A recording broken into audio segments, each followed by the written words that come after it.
One of the things I got a lot of questions about initially with my Ranger project was that ethereal flaming sword, all the little flames coming off of it. And here you can see there were several versions before I settled on a final version.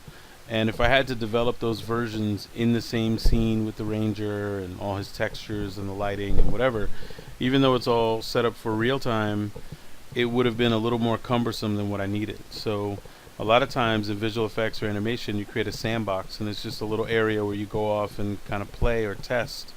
And I'll show you today the process of how I sandboxed the idea of the sword using some really simple techniques and layering them to make something that hopefully looks a little bit more complex. So earlier I recorded some audio, so you're going to hear a little bit of a difference here, but let's start sandboxing it, now. It's actually a really simple process, but a lot of it, I didn't know how to do it before I did it. I just kind of had an idea in my mind and then tried to use simple tools to create it. So this video will break down the process of creating it. Really quickly, I want to look at exactly what is going on geometrically, at least. And really, there's just a series of planes that are all twisted up around each other. And each one of these planes has a bit of scrolling animation on it. So you can see, when you look at it like that, and when you see the wireframe, you can see exactly, how simple it is, right? But how do we create the scrolling animation, and then how do we create the textures for it? And it's easier than you think if you kind of think about it step by step. And then the last two things we'll look at is how to set up the kind of ethereal glow and the reflection on the sword. And the reason, the ethereal glow disappears, it's also related to the same kind of technology that goes into this ramp. And there's a simple way to get reflective materials to show up with a high degree of gloss like this in real time in Viewport 2.0. So we'll look at all of that starting right now, but before we start, we should pop over into Photoshop because there are two very important things that we need to keep in mind. So I'm going to take this first layer and just say edit, fill, 50% gray. I'm going to zoom in, just kind of move it over a bit. And the first thing that we're going to look at is what a multiply layer really is, because this is going to come into play when we talk about the transparency of the ramp. And if I take 100% white,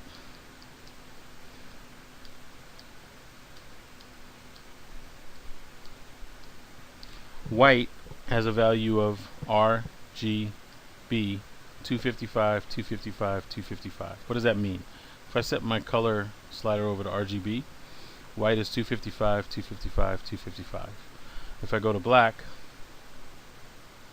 black is 0, 0, 0.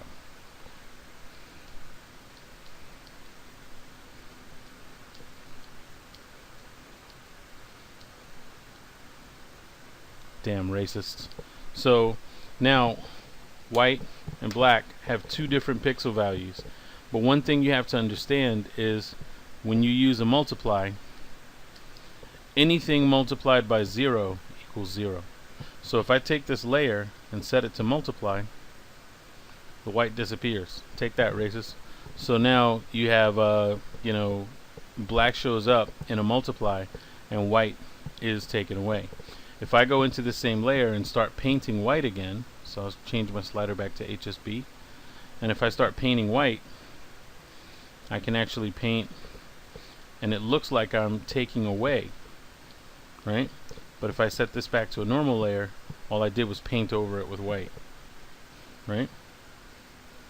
The racists win again, sadly. Alright, so now let's take one more look at something. Let's take a look at alpha channels. So if I leave this as a normal layer, an alpha channel, if you look in the channels, you have red, green, and blue.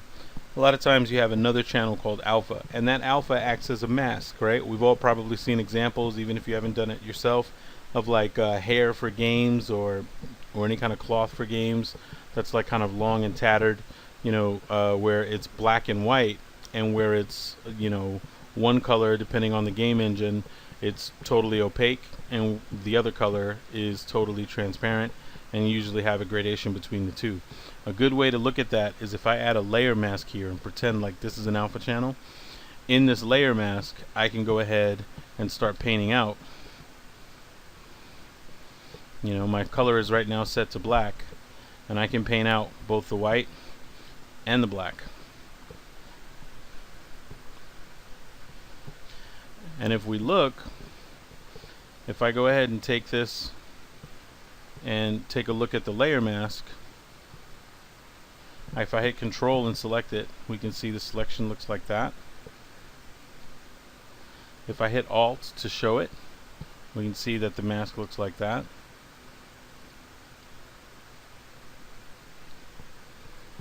And now, if I take the layer mask and delete it, we're back to our original image. So now, if I go ahead, turn a layer mask on again, layer masks are 100% white by default, and if you paint into them with black, you can mask off certain areas. And if you paint into them with white, you can bring those areas back. And if you paint into them with anything in the middle, then you get kind of middle values, right? So we have to keep those things in mind, and we'll come back to this idea of multiplication and alpha channels when we start making our material. So I'm going to get a new scene, and a lot of times when I'm developing something like this, I like to work in what's called a sandbox, right? It's like a little kid might go off and play in a sandbox. So it's a common term that a lot of developers use to try to describe, you know, hey, this isn't really part of the final thing. I'm going to go off and play for a bit and try to figure out how to get something to work. So I'm going to take this plane and we're going to build up a shader like that, you know, from scratch. So I'm going to say let's go over and assign a new material, and I'll just make it a Lambert for now. Lambert materials don't have any specular information, so I'll just keep it really simple, and I'm going to call this fx underscore test underscore mtl, right, just to keep things organized, right? And that I'm naming the material there. And if I go into color, you know, I can obviously change the color to anything I want. And if we look at, excuse me, some of the common attributes here, I've got transparency, right? I can dial the transparency up. That's going to come into play. I've got ambient color, right, which makes the kind of overcranks the color and makes it brighter. And you could even see in the little color chip here, really it's just almost like an inner glow, right? And then I've got incandescence, which is different. It can also, up to a point, mimic what ambient color does and make everything brighter. But you see, if I drag this slider all the way, at its hottest it wants to be completely white, right? Whereas ambient color actually goes all the way up. Then we've got bump mapping. Diffusion is how much you know, light actually contributes to it. Translucency, so how much backlight does it get, the depth of the translucency, and the focus of the translucency, so how sharp the translucency is. We really won't mess too much with any of these, but we're going to work up here primarily. So in this color, right, I just have a boring plain old color, and what I want eventually is a color that scrolls and looks like smoke and fire or whatever, and that's transparent, you know, around it, right? So the first thing I want to do, I'm going to go ahead and hit this little color chip, and I'm going to create a ramp. So now I've got this ramp, right? And a ramp texture, if we go ahead and look at the UVs for this object, right? A ramp texture by default comes in assigned to the V, or vertical, of your object, right? So I scaled this object in Z, and we can see that, you know, we get a vertical scale like that. And in fact, I'll turn it like this, so that what we see here, here, and here are consistent. Red on the bottom, blue at the top. So right now, you know, it's cool to have this little gradated ramp, but it's not really doing anything. Let's look at some of the things that the ramp can do. So when I go over here, I can look at each individual color chip and slide it around. I can add new color chips in the middle. And when I add a color chip, it tries to sample from the colors around it. And then if I start sliding those around, you can see they start disturbing the kind of smooth gradation. So I'm going to undo that.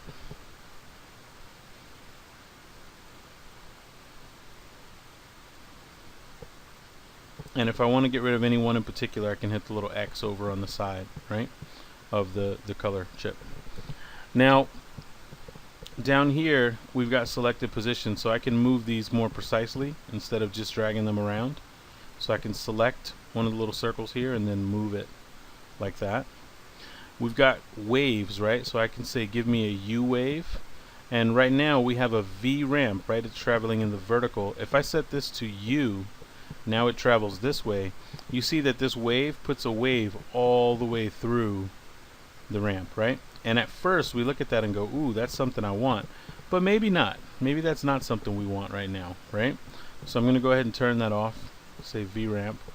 And you know, you have the V wave as well. We could add a ramp, a wave this way. And then we've got noise. Noise is going to play a big factor, right? Noise, if we look like this, you can see that the noise is actually gonna introduce chaos, right? So it's almost like if you think about, you know, this is a pond, right? And the water's completely pristine, and then you throw a rock into it. This is the noise. And then depending upon the size of the rock, you have noise frequency. And that's just how frequent the ripples are in the pond, right? But ultimately, we want this noise to scale or travel along this ramp, right? So if we look in the hypergraph, or sorry, in the hypershade, window rendering editors hypershade, it pops up, you know, our hypershade windows where we can look at the materials. So if I right click on here and say graph network, I can see my whole network. I've got my material, FX test material. I've got my ramp. If I hover over the little arrow right here, it'll tell me that the out color of the ramp is going into the color attribute of FX test MTL, right?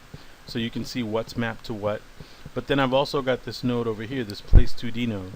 Anytime you take a two-dimensional image and you map it into, even a procedural image like this, you map it into the channel of an attribute like this, you're going to get a place 2D node. Now, Maya has 2D and 3D placement nodes. 3D meaning it's a projection. We're not going to deal with that right here because it's just not part of this object. So with this ramp, this place 2D node has all this information on it about how this stuff lays on the ramp, how the ramp lays on the shader. So if I go here and look at things like the number of repeats, remember we have a V ramp. These numbers are all expressed in two columns. The first column is U, the second column is V. So if I look and I want it to repeat 4 times, I just type 4 there, and now I've got 4 little ramps, right? But I don't really want that. This other one interests me, offset, right? So right now we've got red on the bottom, green exactly in the middle, blue at the top. If I say, hey, if 0 is the bottom and 1 is the top, and that's how UV space is organized, we can see that here in the UV texture editor, 0, 0.1, 0.2, 0.3, 0.4, etc., all the way up to 1, right? So if I hit 0.5, what I expect to see is that everything's going to shift, right? And I'm going to have red in the middle, blue at the bottom, and green at the top. And let's see if that's right. So if I say, hey, shift 0.5, that's what I get. Green at the top, blue at the bottom, or blue in the middle and red in the middle, right? So I'm not sure if I said it right the first time, but this is what I expect to see, like offset it by half. If I hold control and drag that around, I can see that if I take that number and adjust it, I can actually scroll that, right? So now we're getting somewhere. We're ready to scroll this this gradated color. So if I right click next to the word offset, I can say set key. And right now my keyframe is on frame 1. So I'm going to right click here and say set key. And then I'm just going to go to frame 10. And I'm just going to choose some value, let's say 0.5. And I'm just going to key that. Now, a lot of times when I'm doing sandbox testing like this, especially for something real time, all I care about is what it looks like when I play it back. So when I look, things are scrolling in the wrong direction, and also they're scrolling a little slow, and they stop. They stop at frame 10, but my playback, let's say, goes to a frame 100. So I have all this empty space and then that little bit of space. So what I'm going to do is go over and say window, Animation Editor's graph editor. And with the graph editor, you have to keep in mind what node you have selected. So here I selected my object, and here in the channel box I can see I have FX test material. If I click on the little arrow to take me over to the ramp, and then I see the 2D place texture node, right? Or I can just grab it right from Hypershade. So again, I can graph network and then just grab this node right from the Hypershade. And I can see that the Hypershade gave me, when I selected it, the graph editor gave me two curves, one in U and one in V. Now, when I set my keyframe, I right-clicked on the word offset and said set key, and I did it on frame 1 and frame 10. So it set a keyframe for the U value and the V value. So I have two curves here. I actually don't need the curve for the U value because we're not animating that way. So I can select the curve here in the graph editor and delete it. And you see that this little value here for offset turns black again instead of pink. And that means that there's no animation associated with it.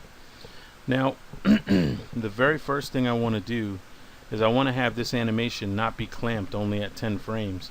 And I don't want to have to animate this, something as simple as this, you know, over the course of an entire animation. Maybe the animation goes from, you know, sometimes things change. Maybe the shot length goes from, you know, 200 frames to 5,000 frames, right? It's a much longer shot. I don't want to have to manage the animation for something like that, that I can just cycle, right? So I'm going to set up an animation cycle. If I go over here and I say view infinity in the graph editor, we're going to see that we get these little dash lines. And when you see those dash lines, we're looking at what time is going to do before and after these keyframes. And right now it stays at that current value. So if I play this, we see exactly what we expect. The curve itself, when we zoom way in, if I look at the keyframe I have set on frame 10, I can see for the values up here where it says stats, I have 10, and that's the frame, right? That's time, so time is expressed horizontally. And then value is set to 0.5, and we can see 0.5 here, that's expressed vertically. So you have time over the value that you're animating, right? So when I look, it's hitting that value of 0.5 and then just staying flat. What I want to do is select the whole curve, right? So click in the background, deselect everything, select the entire curve, and say curves, post infinity, and let's say linear. And then I'm going to say curves pre-infinity linear. And now instead of hitting that value and staying there, it's going to hit that value and kind of keep going up and up and up. So if we look at our scroll now, it doesn't matter where in this 100 frames we play back. We can actually see everything scrolling the way that we want. Now I mentioned earlier I want it to scroll up, not down, right? Relative to how we're looking at the plane.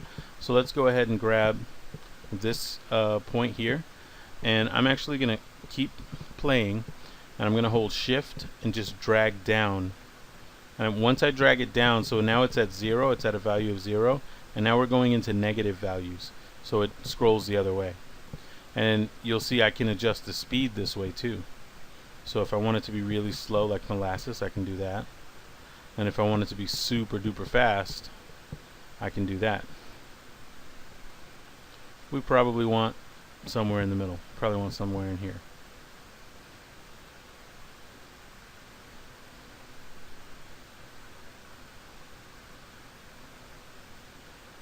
And if you zoom in, it's a little easier to control. But let's say something like that. Something like we're at 0.3 now, so let's just say 0.3. Right? Now, if we go back and look at our ramp, right? And if this part didn't make sense, this animation part, go back and watch it a couple of times and try and do it while I'm doing it, and hopefully it'll start to make some sense. If we look at the ramp now, we can say, right now we always have a line right between red and blue because the bottom and the top, they're scrolling around each other and they're different values, right? So what we're going to do is we're going to pick a value for the bottom, and we're going to pick something that's kind of ethereal. So we'll get that kind of ghostly green, right? And then now let's get this guy and say go lighter, like this blue. And let's play that back. Alright, so now we have that blue kind of cycling through. And let's go back to the ramp. You also have interpolation on the ramp. Linear means that it's going to try and step through and not really blend between these values, right? It's trying to find the most linear way to get from this value to this value. So I'm going to go ahead and say, let's make this a interpolation, let's say smooth. Now smooth actually looks at and inserts, you know, a couple of steps between point A and point B to say, okay, well, this is a smooth way to transition from one color to another. So think of it almost like blurring it, right? So now if I press play again, you know, we see that. And let's start to introduce just a little bit of wave and a little bit of noise.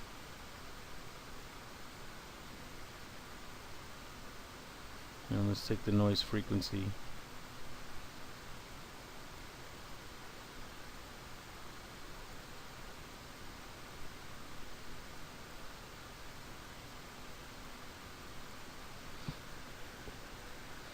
Alright, so now we're starting to get something happening, right? And again, all I'm doing is moving these few values, you know, around.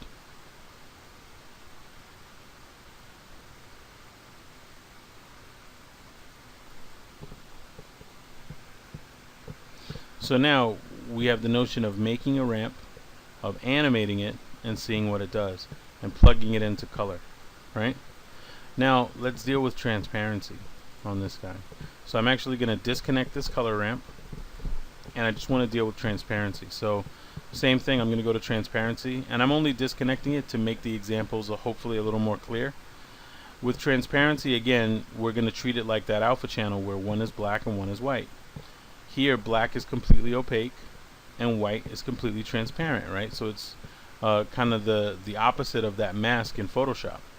And if I look here, because we have a V ramp, V for vertical, right? And our UVs are laid out in the way that they are, we can kind of see that we can control the transparency here. And if I cycle through my background colors, you can see the transparency, you know, is really there. Now, if I go and say linear and set that to smooth, we see we get a much smoother transition, right? And to cycle through the background colors, Alt-B will do that for you. Unless you have Alt-B mapped to another hotkey. But by default, my Alt-B will let you cycle through background colors. So now, let's take this and let's add a little noise to it. And what we notice is the ends, right? The top and the bottom, they're really, you know, the noise is really undesirable. And that's because just like we had the red stripe and the blue stripe and they were always banging against each other, right? We need to have a similar value on each side. So if we have, you know, kind of transparent at the very beginning and transparent at the very end, then now when we go to add noise, as long as the noise doesn't go so high frequency, like we could do that and we run into the same problem, but we could do this and we get something that kind of sort of works, right? So we can come up with something like that, let's say. So now we've got a good level of transparency going this way, but the edges of the plane, we still see them this way. So I'm actually going to take this and delete that connection, and we're going to make another ramp. And again, same thing, I'm deleting the connection just to be able to see the example a little more clearly. And now I'm going to say, let's go completely white, right? Because again, white is going to be transparent. And here in the middle, let's go ahead and make it completely black. Again, this is set to V, but this time I want it to run in U. And now it's transparent at the edges, and I'll set it to smooth again. Now we get transparency at the edges, right? And no transparency at the top and bottom, right? So if we took this and ran some noise through it,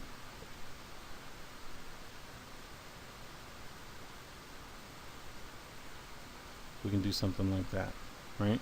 So our transparency is running side to side because we have the type of ramp set to U instead of V. So now we need to take these ramps, the U ramp and the V ramp, and composite them. So I'm going to go ahead and take this color, just make it red for now, just so it's easy to see. And I need a way to layer these two materials into a transparency. And I'm going to use these as alpha channels or as masks. Remember when we looked at masks in Photoshop, you know, one color, one value, black or white, would make the thing transparent or opaque. So what I'm going to do is I'm going to go over here to transparency, and I'm going to go over to other textures, click on little color chip, say other textures, and now I'm going to say layered texture. A layered texture is like having layers in Photoshop. You have multiple layers, and then each layer can be blended, right, with a different layer blending mode. So I'm going to take this layer and I'm going to set it to completely black, right? And if you click here in this section, you can make new layers. And if you click on a layer, you see that it gets outlined, right? So this top layer is set to over, right? And I'm going to go ahead and take this ramp and I'm going to drag it into the alpha, right? So now it's mapping the alpha, and you can kind of see what happens here, right? In fact, if we take this and just plug it into color for now, just so we can see it, you can see what happens, right?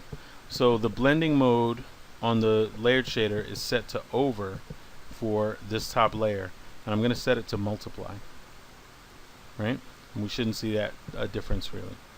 But there's this little value here, alpha is luminance, and I'm going to turn that on. And when I turn on alpha is luminance, right, what that's going to do is it's going to allow me to calculate the alpha channel, right, so that when let's say I take this and put it back onto transparency, alpha is luminance means alpha is going to override lighting, right? Lumen or luminous is lighting. So now if I look, I can go ahead and take this value and say, hey, let's make this totally black too, and let's drag this over into the alpha. I'm going to make one more layer, and this layer I'll just make completely white, right? Because again, white is going to be opaque, black is going to be transparent, and this black I'm going to set it to multiply as well. So now I have transparency, I've composited these transparency maps. If I go and take this ramp and do that, we can see that we can get transparency from side to side. And if I go and do this, you can see we get transparency from top to bottom. And now they're composited together through this layered texture. So let's do this one more time. We've got completely white here, and that means white means opaque, right? So if I take this and let's make it red again. So now it's a completely red, completely opaque thing because this is white. If I take this color and set it to anything other than white, we get transparent, right? So we want a way to control the transparency. So I'm going to say, hey, you know what? Let's put a layer above this, right? So this is our base layer, and I'm going to put a layer above it. Now when I make a new layer, it's green because it lets me know it's new. And to move that layer over to the left, the stacking in the layers happens from left to right. I have to middle mouse drag the layer from left to right, right? So now I've got this green layer. I'm going to set that to multiply, right? And if I make the color totally black, again, anything multiplied by 0, and black is 0 in this case, is 0. So it doesn't matter that this white layer is under here, the black overrides it. Take that, racists, right? So now if I go ahead and middle mouse drag this ramp and make this my alpha channel, that's the one that blurs out the sides. It's black in the middle, white on the sides. Alpha is luminance, and that means that now I'm going to get transparency here on the sides, right? But I'm going to make a new layer, middle mouse drag this over to the right, middle mouse drag this over to the right, and this new layer I'm also going to make it totally black.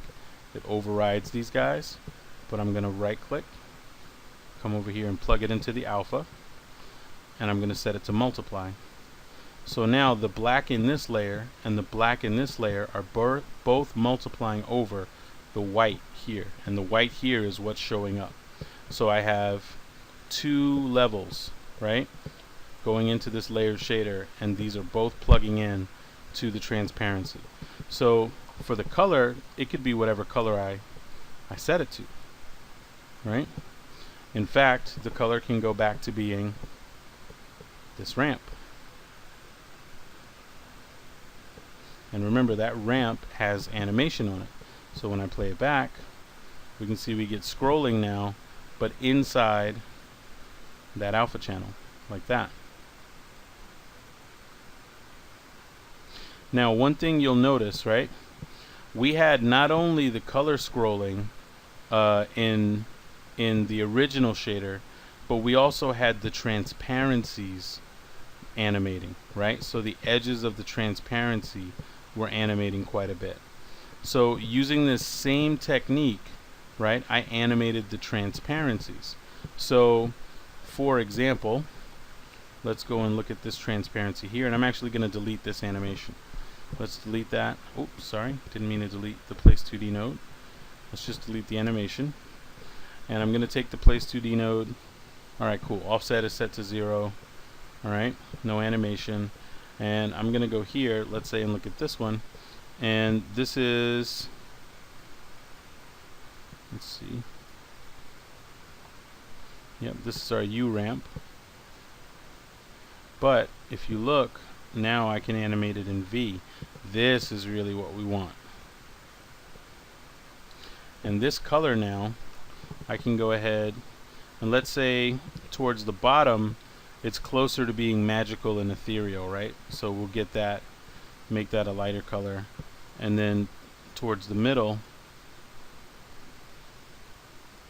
let's go ahead and get some of this kind of blue color. And then towards the end, we want to treat it like smoke, right? Where at the very, very end, we're going to start to get some dark color in there.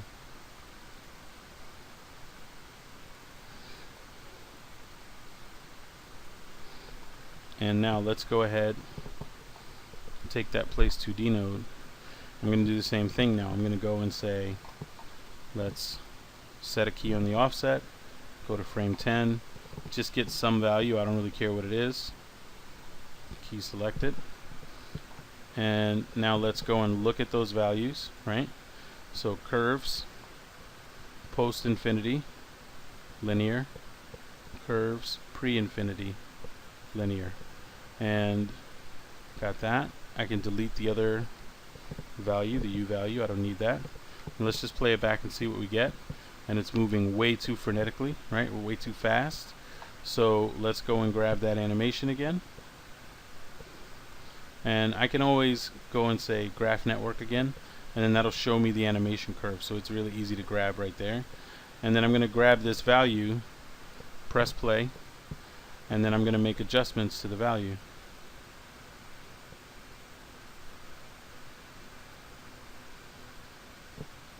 So it's going in the wrong direction again.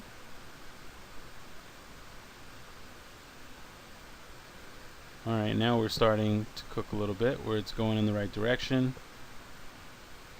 And we're getting a speed that we like. And let's play with the noise a little bit on it. So let's turn the noise way up. Turn the noise frequency way up.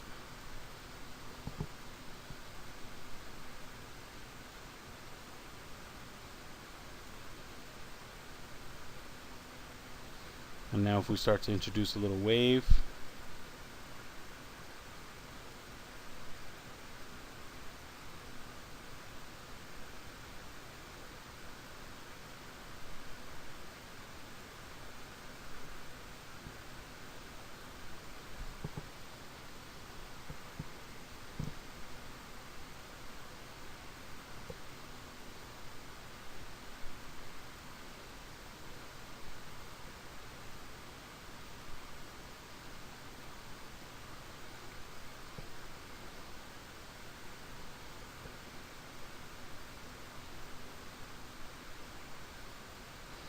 now we can kind of clamp the sides a little bit, so we can take the white and make it go over the sides a little bit. Alright, so remember, white is going to be in this case transparent, and black is going to be opaque. So we can do that and get like a sharper edge. Right, so we can play with this quite a bit. Alright, let's continue to play with the noise a bit now that we've clamped the edges.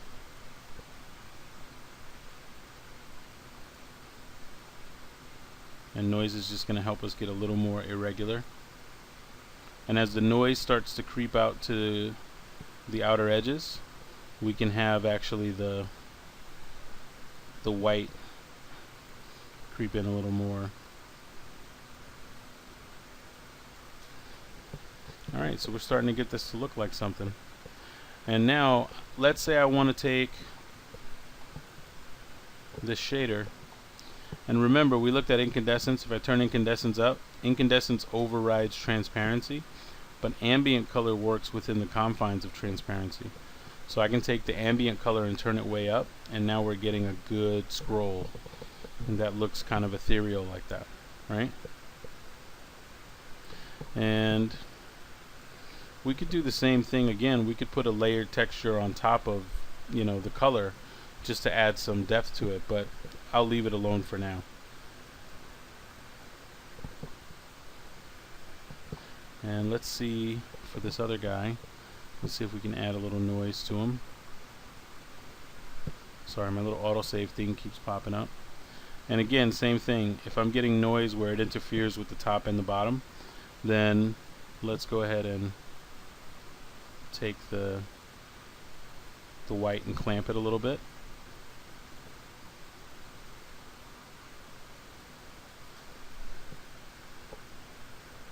Alright, so right now we're still working on that plane, right? And what I'll do, let's see. So I still have the history on this plane. If you don't have the history, you can just make a new plane. So let's say I go ahead and take this. I'm going to add a few divisions this way and this way, right? So I just did 5, or let's go 4 and 4, like that, right? And I'm going to duplicate this plane with those values, and I'm going to start trying to do some animation, or some deformation rather. So I'm going to take this plane, and let's look here in the channel box. Something I like to do for stuff like this, I don't want these planes to cast a shadow in the scene, so I can go into the shape node of the plane and go over and say render stats, cast shadows. So now no shadows, right? And if I duplicate it, any duplicate will have that cast shadows turned off too. And you know what, on both of these I'm going to go ahead and turn off receive shadows. These are supposed to be ethereal, and they don't necessarily adhere to what happens, you know, in the real world. So I'm going to duplicate this and keep on duplicating it around. And this brings up another thing with viewport. With viewport 2.0, at least as of my 2014, you end up with a situation where if you have a lot of layered transparency, Maya can get a little confused. And one way to do that, especially if you have a good graphics card, go over and say transparency algorithm, say depth peeling, and it takes a second to kick in, but then when it does, you don't have to worry so much about layers of transparency not calculating correctly, you know. And if I look now, you know, I've got something that it's easy for us to see what is really happening, but moving around and wrapped around a sword, it'd be pretty hard to tell that this is a series of planes, right? Now if I take these planes, I'm just going to take them and say create deformers, nonlinear, twist. And the twist deformer by default is straight up and down like this. I'm going to orient it so that it goes along with the planes, right?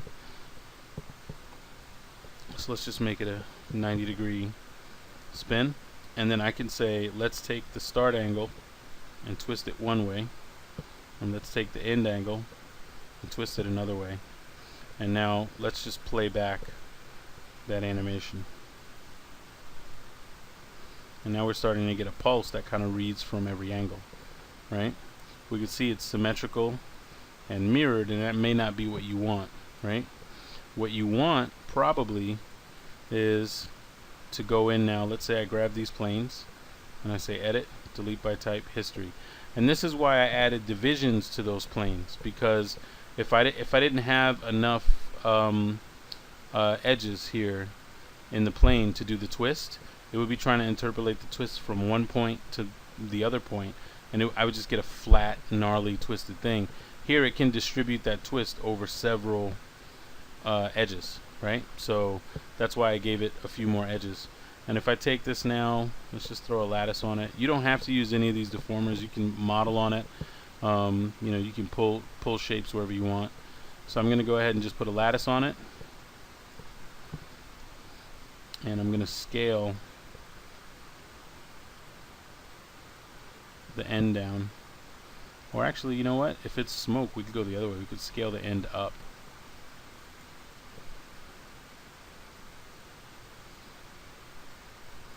And we can keep it a little tighter here at the bottom.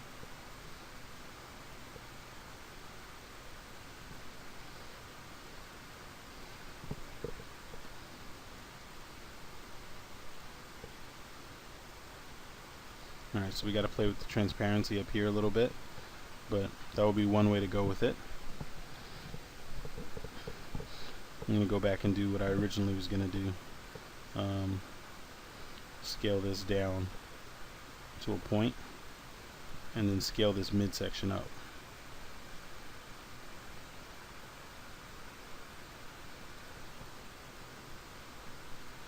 Yeah, I think that's going to look way better.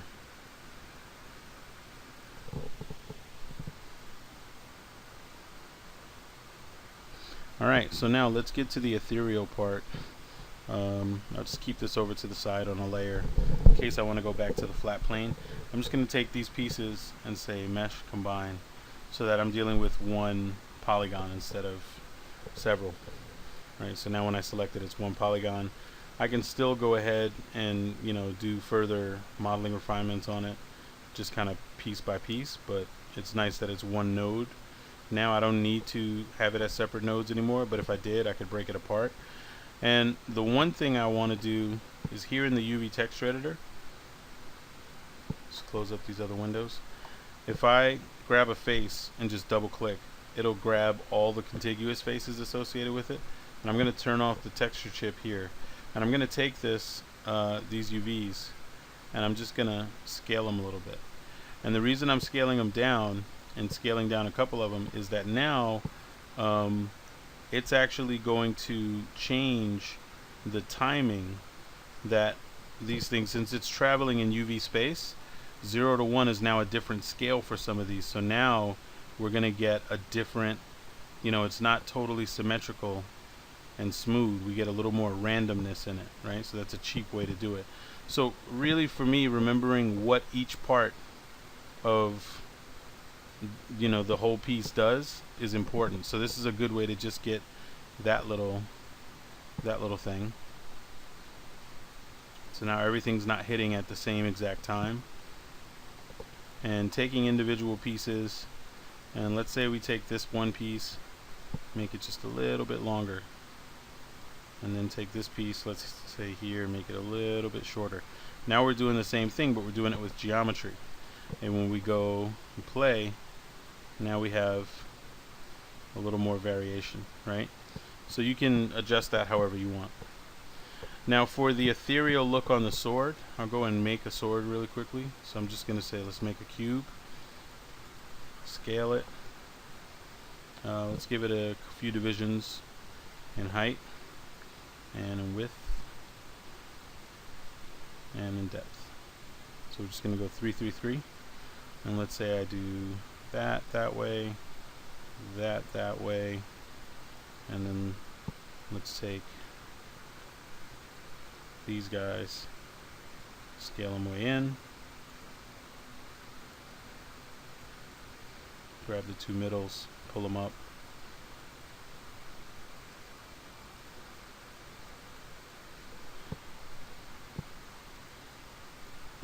so definitely not the best sword in the world, but it's just for demonstration purposes. And then let's say we do this. I'm going to say insert an edge loop there in the middle. I'm going to say edit mesh, offset edges. Or actually, you know what? I'll scale this first, like this, just because I want to have the little ridge in the sword. So let's say I do that, and then I want to say just grab the middle edge here, or edge loop.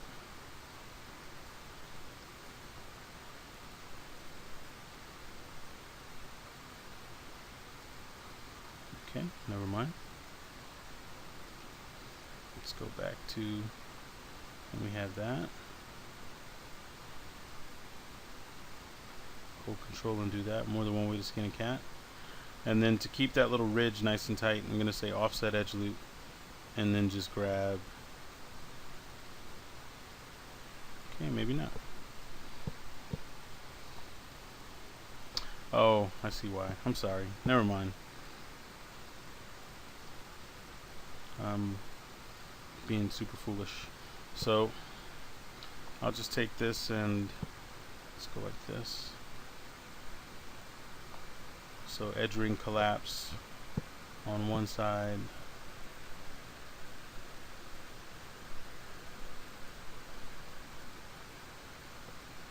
edge ring collapse on the other side.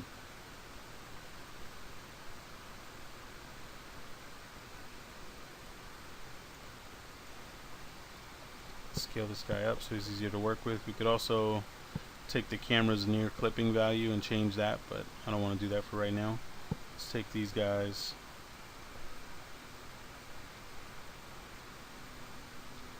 merge them to center, delete these guys.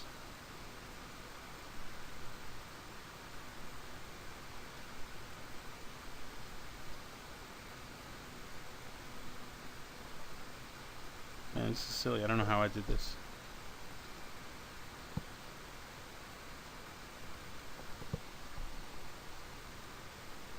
Alright, there we go. That's what I expect. And then bottom part here we can delete. Should be able to insert an edge loop now like that. And like that. So let's just do that.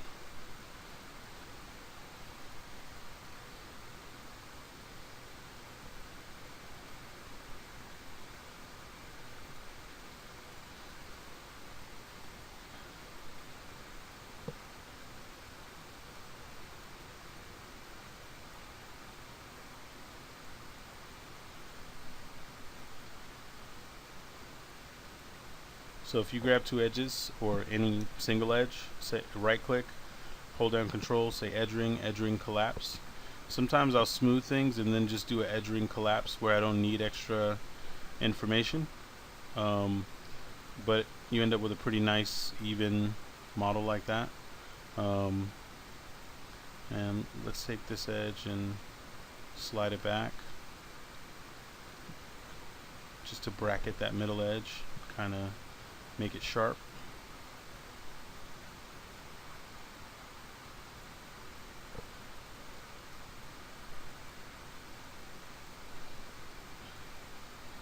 Take these edges, slide them up. Alright, whatever. Good enough for now. Alright, so the first thing I want to do is assign a shiny material to this, right? So let's go ahead and I'm going to say assign new material, and usually a Fong or a blend, they've got some highlight associated with them, right?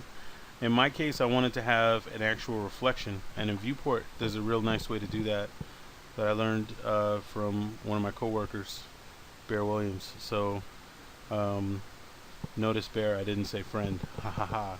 So now if I grab this, I can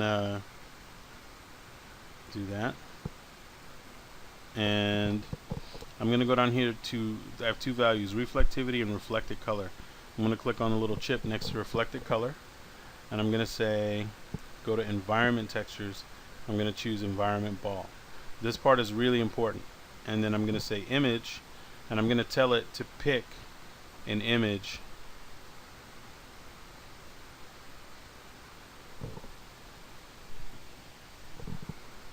if this window ever opens up. I'm going to tell it to pick a reflective texture, right? So it could be anything that you want reflected in there. Sometimes when you bring up a big window like this with viewport around, it'll actually kind of screw you like that for a second, but don't freak out. So let's say I grab this, blurry reflection 3, and when I rotate around, you can see that you get a nice reflective kind of texture for free. And then the amount of reflectivity here, determines how much shows up. And all that is mappable too, right? So like, let's say we throw a cylindrical mapping on this. Let's go cylindrical. And this won't affect the way that the reflection shows up.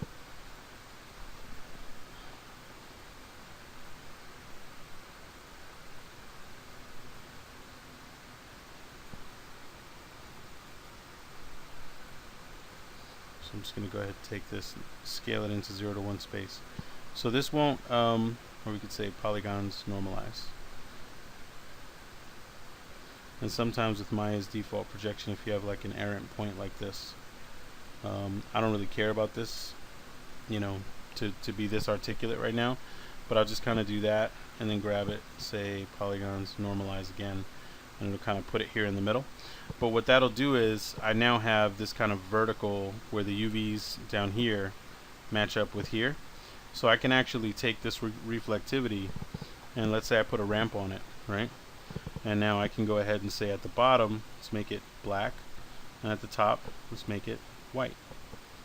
And then we can say smooth, and now we can kind of do that.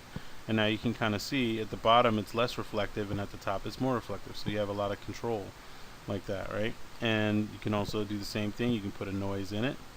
You can put a wave in the noise, any of that, right? So there you go, noise. You put a wave in it, whatever you want, right?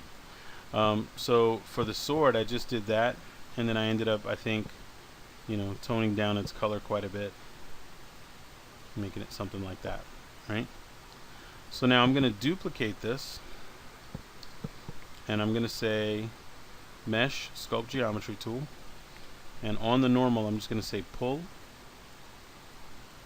and I'm going to get another copy that's just pulled right out along the normal, and this is where I'm going to use a ramp shader. So I'm going to say assign new material, ramp shader. And one thing about a ramp shader as opposed to using a ramp in a shader, ramp shaders by default, they work in a different way. So instead of being subjected to UV, here we're using the UVs of these models to kind of determine how things flow, right? With a ramp shader, we're actually going to use the light angle, right? So every polygon has normals on it, right? So I'm going to say, show me the face normals, right? And then here are the normals for those faces, right? Meaning that's the angle at which, by default, light sees and bounces off of. So we can see that if I go like this, there are some normals that are facing me, and if I go like this, there are some normals that are facing away from me being the camera. So with this ramp shader, watch this. I'm going to take red, right, as one color, and right in here I'm going to make another color and go green, right? And what we'll notice, let's say I take the red and kind of slide it up a little bit, like so. And what we'll notice is the normals that are facing away from me are red, and the ones that are facing towards me are green. But if I rotate around, because it's not dependent on UVs, this stays consistent because the UVs are locked to the model. This is based on the lighting angle or the normal angle. So now I can get different effects depending on how I'm looking at the object, right? So if we go look at that ramp shader again, you can even flop them where now it's green on the edges and red in the middle, right? So pretty cool, right? We could just set this back to gray, I guess. But the thing about it is transparency is part of this. So I can take my transparency and make one edge white and the other edge black, and then as I slide them around, so like now the outer edges are opaque and the inner edges are transparent, so I could see through. I could take this, and instead of making it totally black, I could slide it up and make it a whiter value. So now it's semi-transparent, and now I can have the middle part be more transparent and the edges be a little more visible. And you could just play with the values. Now, another little thing that you might want to do is when you have the attribute editor open, it kind of sucks sometimes to see the wireframe like this. Just go right here when you're in the material, say select. And now you have the material selected, so it stays in the attribute editor, but you can still see things. So now you get a little reflection, and you have this weird little ethereal glow. So if we take the same ideas, let's take ambient and turn it way up, right? Still obeys transparency, right? And let's take this white and go like that. And then let's make the color, the initial color, something that's kind of ethereal.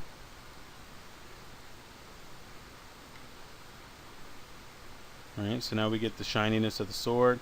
We could take that geometry again, do the sculpt surfaces tool again. So pull. Now we pull it out quite a bit. And now we've got this ethereal kind of glow from some angles. You can always adjust how much it shows up. This feels a little heavy-handed.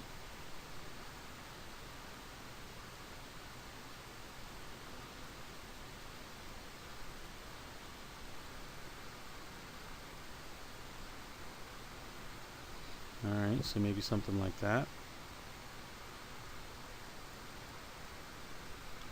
Cool. And now we can take the sword here. I'll just group these pieces. And I'm going to turn off my polygon normals display.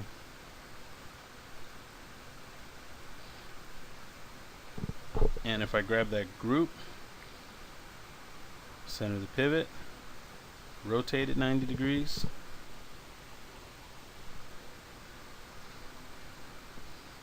oh, I guess negative 90 degrees,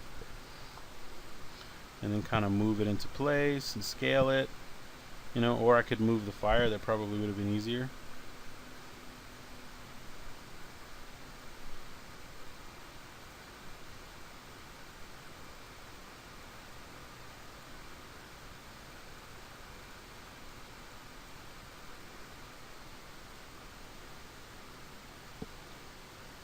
Just throw a lattice on here.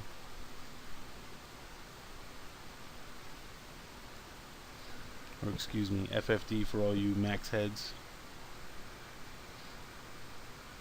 You know, my guy's kind of cartoony, so we could do a more cartoony proportioned sword.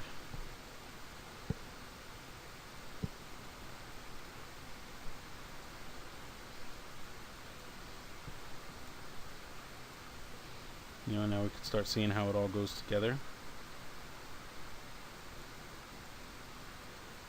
Could even take this whole piece.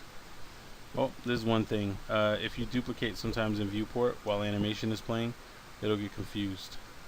So let's center the pivot and then rotate it a little bit, move it a little bit.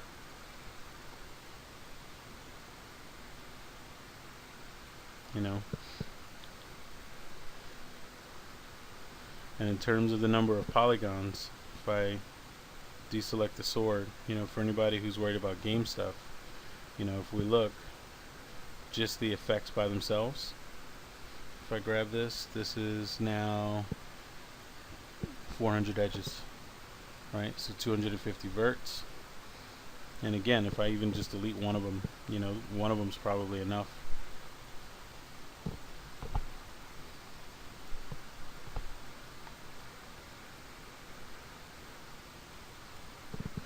You know, now 125 edges. You know, so pretty simple stuff. So hopefully this makes some sense, you know, but really the big takeaway from this is when you're not sure how to do something, sandboxing can be a great way to do that. Can be a great way to set yourself up with just a little test bed to work for a little bit. And ramps are super duper duper powerful. You can do a lot of stuff with ramps and just noise. So really, like, looking at a surface in the real world and trying to break down how you might do that, even in something kind of complicated, you can get a lot of stuff done. So hopefully this was interesting to at least somebody, but enough people asked the question of how I did it that, hopefully this answers some of that question. So thanks for checking this out, and I'll see you later.